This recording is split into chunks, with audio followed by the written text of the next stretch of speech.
मुरली अमृत की धारा है धारा, जो देती दुखों से किनारा। मुरली अमृत की धारा है धारा, जो देती दुखों से किनारा। भूले जीवन में हो जा शिव बाबा मुरली में समझा, भूले जीवन में हो जा। ओम शांति। 31 जनवरी 25 का महावाक्य है, मीठे बच्चे, पुण्य आत्मा बनना है तो अपना पोता मेल देखो कि कोई पाप तो नहीं होता है। सच का खाता जमा है। आज का प्रश्न है, सबसे बड़ा पाप कौन सा है? उत्तर, किसी पर भी बुरी दृष्टि रखना, यह सबसे बड़ा पाप है। तुम पुण्य आत्मा बनने वाले बच्चे किसी पर भी बुरी दृष्टि यानी विकारी दृष्टि नहीं रख सकते। जांच करनी है हम कहाँ तक योग में रहते हैं, कोई पाप तो नहीं करते हैं। उच्च पद पाना है तो खबरदारी रखो कि जरा भी कुदृष्टि न हो। बाप जो श्रीमत देते हैं उस पर पूरा चलते रहो। आज का गीत है, मुखरा देख ले प्राणी जरा दर्पण में। ओम शांति। बेहद का बाप अपने बच्चों को कहते हैं, बच्चे अपने भीतर जरा जांच करो। यह तो मनुष्यों को मालूम रहता है कि हमारे सारे जीवन में कितने पाप कितने पुण्य किए हैं। रोजाना अपना पोता मेल देखो, कितने पाप और कितने पुण्य किए हैं। किसको रंज यानी नाराज तो नहीं किया। हर एक मनुष्य समझ सकते हैं हमने लाइफ में क्या क्या किया है, कितना पाप किया है, कितना दान पुण्य आदि किया है। मनुष्य यात्रा पर जाते हैं तो दान पुण्य करते हैं, कोशिश करके पाप नहीं करते हैं। तो बाप बच्चों से ही पूछते हैं, कितने पाप कितने पुण्य किए हैं। अभी तुम बच्चों को पुण्य आत्मा बनना है, कोई भी पाप नहीं करना है। पाप भी अनेक प्रकार के होते हैं। कोई पर बुरी दृष्टि जाती है तो यह भी पाप है। बुरी दृष्टि होती ही है विकार की, वह है सबसे खराब। कभी भी विकार की दृष्टि नहीं जानी चाहिए। अक्सर करके स्त्री पुरुष की तो विकार की ही दृष्टि होती है, कुमार कुमारी की भी कहाँ न कहाँ विकार की दृष्टि उठती है। अब बाप कहते हैं यह विकार की दृष्टि नहीं होनी चाहिए, नहीं तो तुमको बंदर कहना पड़े। नारद का मिसाल है ना, बोला हम लक्ष्मी को बर सकते हैं, तुम भी कहते हो ना हम तो लक्ष्मी को बरेंगे। नारी से लक्ष्मी, नर से नारायण बनेंगे। बाप कहते हैं अपने दिल से पूछो कितने तक हम पुण्य आत्मा बने हैं, कोई पाप तो नहीं करते हैं, कहाँ तक योग में रहते हैं। तुम बच्चे तो बाप को पहचानते हो, तब तो यहाँ बैठे हो ना। दुनिया के मनुष्य थोड़े ही बाप को पहचानेंगे कि यह बाप दादा है। तुम ब्राह्मण बच्चे तो जानते हो परम पिता परमात्मा ब्रह्मा में प्रवेश होकर हमको अविनाशी ज्ञान रत्नों का खजाना देते हैं। मनुष्यों के पास होता है विनाशी धन, वही दान करते हैं, वह तो है पत्थर। यह है ज्ञान के रत्न। ज्ञान सागर बाप के पास ही रत्न है। यह एक एक रत्न लाखों रुपयों का है। रत्नागर बाप से ज्ञान रत्न धारण कर और फिर इन रत्नों का दान करना है। जितना जो लेवे और देवे उतना उच्च पद पाए। तो बाप समझाते हैं अपने अंदर देखो हमने कितने पाप किए हैं। अभी कोई पाप तो नहीं होता है, जरा भी कुदृष्टि न हो। बाप जो श्रीमत देते हैं उस पर पूरा चलते रहे, यह खबरदारी चाहिए। माया के तूफान तो भल आए, परंतु कर्म इंद्रियों से कोई विकर्म नहीं करना है। कोई तरफ कुदृष्टि जाए तो उसके आगे खड़ा भी नहीं होना चाहिए, एकदम चला जाना चाहिए। मालूम पड़ जाता है इनकी कुदृष्टि है। अगर उच्च पद पाना है तो बहुत खबरदार रहना है। कुदृष्टि होगी तो फिर लूले लंगड़े बन पड़ेंगे। बाप जो श्रीमत देते हैं उस पर चलना है। बाप को बच्चे ही पहचान सकते हैं। समझो बाबा कहाँ जाता है, बच्चे ही समझेंगे कि बाप दादा आया है। और मनुष्य देखते तो बहुत है, परंतु उनको थोड़े ही पता है। कोई पूछे भी यह कौन है, बोलो बाप दादा है। बैच तो सबके पास होने ही चाहिए। बोलो शिव बाबा हमको इस दादा द्वारा अविनाशी ज्ञान रत्नों का दान देते हैं। यह है स्पिरिचुअल नॉलेज। स्पिरिचुअल फादर सभी रूहों का बाप बैठ यह नॉलेज देते हैं। श्री भगवानुवाच, गीता में श्री कृष्ण भगवानुवाच रॉन्ग है। ज्ञान सागर पतित पावन शिव को ही कहा जाता है। ज्ञान से ही सद्गति होती है। यह है अविनाशी ज्ञान रत्न। सद्गति दाता एक ही बाप है। यह सब अक्षर पूरी रीति याद रहने चाहिए। अभी बच्चे समझते हैं कि हम बाप को जानते हैं और बाप भी समझते हैं कि हम बच्चों को जानते हैं। बाप तो कहेगा ना यह सब हमारे बच्चे हैं, परंतु जान नहीं सकते हैं। तकदीर में होगा तो आगे चलकर जानेंगे। समझो, यह बाबा कहा जाता है। कोई पूछते हैं कि यह कौन है, जरूर शुद्ध भाव से ही पूछेंगे। अक्षर ही यह बोलो कि बाप दादा है। बेहद का बाप है निराकार। वह जब तक साकार में ना आए तब तक बाप से वर्षा कैसे मिले। तो शिव बाबा प्रजापिता ब्रह्मा द्वारा एडॉप्ट कर वर्षा देते हैं। यह प्रजापिता ब्रह्मा और यह बीके है, पढ़ाने वाला ज्ञान का सागर है। उनसे ही वर्षा मिलता है। यह ब्रह्मा भी पढ़ता है। यह ब्राह्मण से फिर देवता बनने वाला है। कितना सहज है समझाना। कोई को भी बैच पर समझाना अच्छा है। बोलो, बाबा कहते हैं मुझे याद करो तो तुम्हारे विक्रम विनाश हो जाएंगे।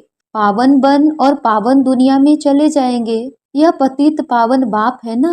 हम पुरुषार्थ कर रहे हैं पावन बनने का। जब विनाश का समय होगा तो फिर हमारी पढ़ाई पूरी हो जाएगी। कितना सहज है समझाना। कोई भी कहाँ आते जाते हैं तो भी बैच साथ में होना चाहिए।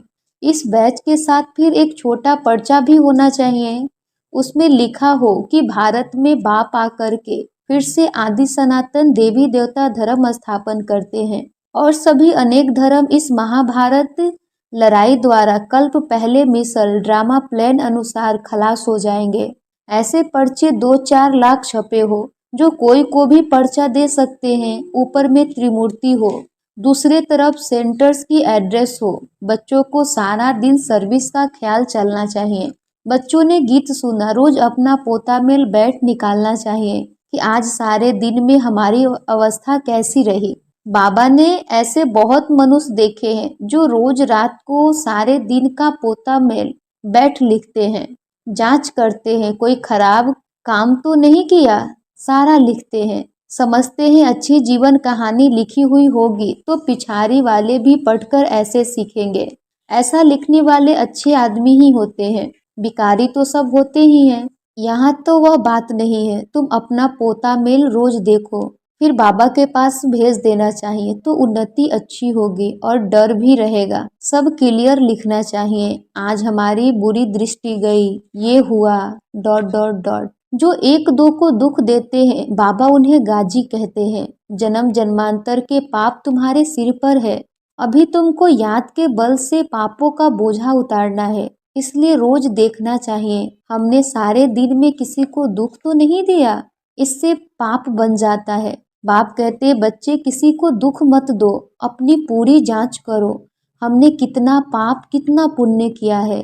जो भी मिले सबको यह रास्ता बताना ही है। सबको बहुत प्यार से बोलो बाप को याद करना है और पवित्र बनना है। गृहस्थ व्यवहार में रहते कमल फूल समान पवित्र बनना है।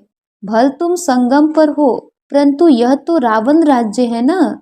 इस मायावी विषय बैतरणी नदी में रहते कमल फूल समान पवित्र बनना है। कमल फूल बहुत बाल बच्चों वाला होता है, फिर भी पानी से ऊपर रहता है। गृहस्थी है, बहुत चीजें पैदा करता है। यह दृष्टांत तुम्हारे लिए भी है। विकारों से न्यारा होकर रहो। यह एक जन्म पवित्र रहो तो फिर यह अविनाशी हो जाएगा। तुमको बाप अविनाशी ज्ञान रत्न देते हैं, बाकी तो सब है पत्थर। वे लोग तो भक्ति की ही बातें सुनाते हैं। ज्ञान सागर पतित पावन तो एक ही है। तो ऐसे बाप से बच्चों का कितना लव रहना चाहिए। बाप का बच्चों से, बच्चों का बाप से लव रहता है, बाकी और कोई से कनेक्शन नहीं। सौतेले वह है जो बाप की मत पर पूरा नहीं चलते हैं। रावण की मत पर चलते हैं तो राम की मत थोड़े ही ठहरी है ना। या तो रावण की मत होगा या तो राम की मत होगा। आधा कल्प है रावण संप्रदाय, इसलिए इनको भ्रष्टाचारी दुनिया कहा जाता है। अब तुम्हें और सबको छोड़ एक बाप की मत पर चलना है। बीके की मत मिलती है सो भी जांच करनी होती है कि यह मत राइट है व रॉन्ग है। तुम बच्चों को राइट और रॉन्ग समझ भी अभी मिली है। जब राइटियस आए तभी राइट और रॉन्ग बताए। बाप कहते हैं तुमने आधा कल्प यह भक्ति मार्ग के शास्त्र सुने हैं। अब मैं तुमको जो सुनाता हूँ यह राइट है वह राइट है। वह कहते हैं ईश्वर सर्वव्यापी है। मैं कहता हूँ मैं तो तुम्हारा बाप हूँ। अब जज करो कौन राइट है। यह भी बच्चों को ही समझाया जाता है ना। जब ब्राह्मण बने तब समझे। रावण संप्रदाय तो बहुत है, तुम तो बहुत थोड़े हो, उनमें भी नंबर बार। अगर कोई कुदृष्टि है तो भी उनको रावण संप्रदाय कहा जाएगा। राम संप्रदाय का तब समझा जाए जब सारी दृष्टि बदलकर दैवी बन जाए। अपनी अवस्था से हर एक समझ तो सकते हैं ना। पहले तो ज्ञान था नहीं, अभी बाप ने रास्ता बताया है तो देखना है। अविनाशी ज्ञान रत्नों का दान करता रहता हूँ। भक्त लोग दान करते हैं विनाशी धन का, अभी तुमको दान करना है अविनाशी धन का, न कि विनाशी। अगर विनाशी धन है तो अलौकिक सेवा में लगाते जाओ। पतित को दान करने से पतित ही बन जाते हो। अभी तुम अपना धन दान करते हो तो इसका एवजा फिर 21 जन्मों के लिए नई दुनिया में मिलता है। यह सब बातें समझने की है। बाबा सर्विस की युक्तियां भी बताते रहते हैं। सब पर रहम करो। गाया हुआ भी है परम पिता परमात्मा ब्रह्मा द्वारा स्थापना करते हैं, परंतु अर्थ नहीं समझते।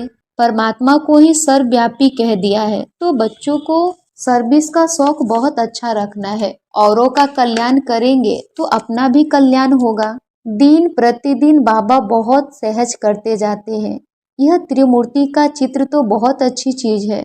इसमें शिव बाबा भी है, फिर प्रजापिता ब्रह्मा भी है। प्रजापिता ब्रह्मा कुमार कुमारियों द्वारा फिर से भारत में 100% पवित्रता सुख शांति का दैवी स्वराज्य स्थापन कर रहे हैं। बाकी अनेक धर्म इस महाभारत लड़ाई से कल्प पहले मुआफिक विनाश हो जाएंगे। ऐसे ऐसे पर्चे छपवाकर बांटने चाहिए। बाबा कितना सहज रास्ता बताते हैं।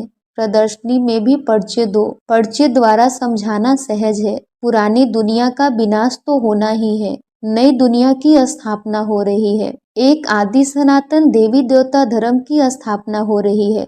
बाकी यह सब विनाश हो जाएंगे कल पहले मुआफिक। कहाँ भी जाओ पॉकेट में भी पर्चे और बैजेस सदैव पड़े रहे। सेकंड में जीवन मुक्ति गाई हुई है। बोलो यह है बाप, यह दादा। उस बाप को याद करने से यह सतयुगी देवता पद पाएंगे। पुरानी दुनिया का विनाश, नई दुनिया की स्थापना। विष्णुपुरी नई दुनिया में फिर इन्हों का राज्य होगा। कितना सहज है। तीर्थों आदि पर मनुष्य जाते हैं, कितने धक्के खाते हैं।